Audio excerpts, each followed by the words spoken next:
Hello, my name is Chris Lambert, and this PowerPoint is going to go over multiple intelligences. So you've probably heard of multiple intelligence, but let's just talk a little bit about some background. A man named Howard Gardner is an American developmental psychologist. He was born in 1943 and he is very well known. He was a professor of cognition and education at Harvard Graduate School. He's the author of over 20 books, and he's best known for his theory of multiple intelligences. And that's what we'll be talking about today.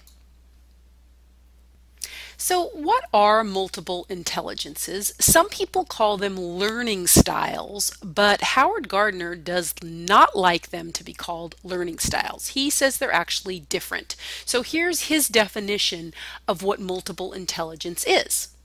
Each of us has a number of relatively independent mental faculties, which can be termed our multiple intelligences.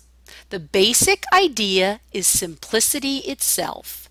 A belief in a single intelligence assumes that we have one central all-purpose computer, and it determines how well we perform in every sector of our life.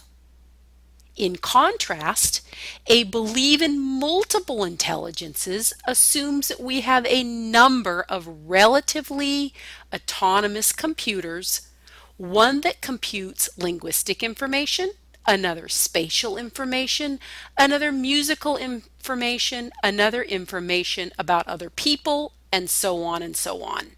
Now, Gardner estimates that human beings have 7 to 10 distinct intelligences. Today, we are just going to look at 8 of them. So let's take a look at 8 of the multiple intelligences. And the first one, again, these vary depending on what you're looking at. There are 8 to 10 of them listed, but we're just going to go over 10. The first one is linguistics intelligent, your capacity to use language, written or oral. And the use of language is seen in the ability to read, write, or talk to others. This intelligence is highly valued in schools. It's a primary focus in early years of elementary school with literacy development and storytelling. Next is logical mathematical intelligence. And this is your ability to use numbers and reasoning, and it refers to logic and basic mathematical ability. The ability to use numbers, understand patterns, and exhibit reason are key characteristics of logical mathematical intelligence. And next we have visual spatial intelligence. And this is how well you see pictures and patterns. It's the ability to create a visual image of a potential project or idea and then act on this visualization.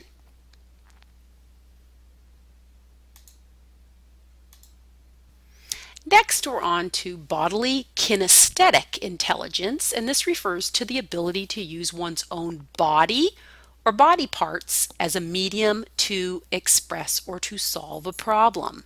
For example, a ballet dancer and maybe an Olympic athlete are both examples of how people who have refined their bodily kinesthetic skills or intelligence. Also, the use of manipulatives in teaching math with grade school children is an excellent example of the combination of bodily and kinesthetic intelligence. Next, we're on to musical intelligence, and I'm not too good at this one. And this is the ability to perform musically or to produce written music. People who are highly skilled in musical intelligence think in musical patterns or see and hear patterns and are able to manipulate these patterns. Just like when you were young and you learned your ABCs and you sang them, this was an example of a teaching strategy that helped you to learn the alphabet.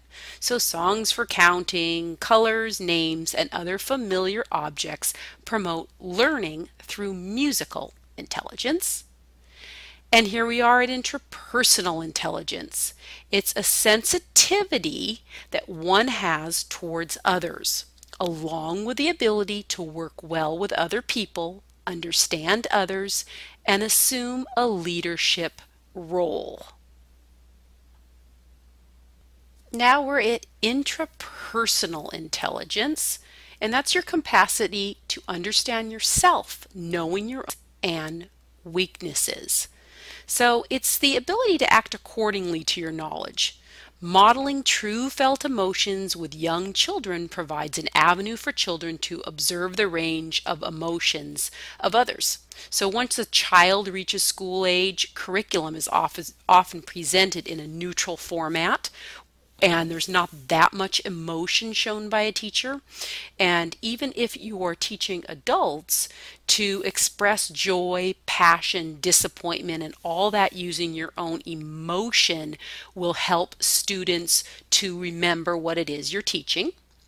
And finally, we're at the naturalist intelligence, and that is used to discriminate among living things such as plants, animals, as well as understanding of other features of the natural world, such as weather or geography.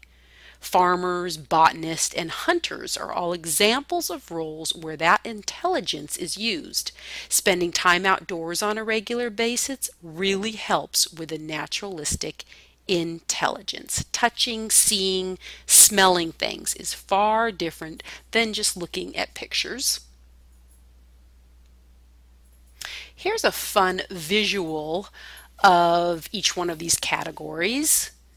Are you people smart? Are you self smart? Are you word smart? Logic smart? Picture smart? Body smart? Are you little of all of these? Are you stronger in one area and not so strong in the other? Here's a few things to remember. People possess all of these intelligences. Most people have the potential to develop further in each of these intelligences. So if you're weak in one area, you can really work on it and become stronger in that area. And these intelligences work together. And there are numerous ways intelligence can be interpreted within each category. And Gardner's work with multiple intelligence led educators to a new way of looking at intelligence and learning. And I hope this has gotten you to think a little bit too. Thanks for listening.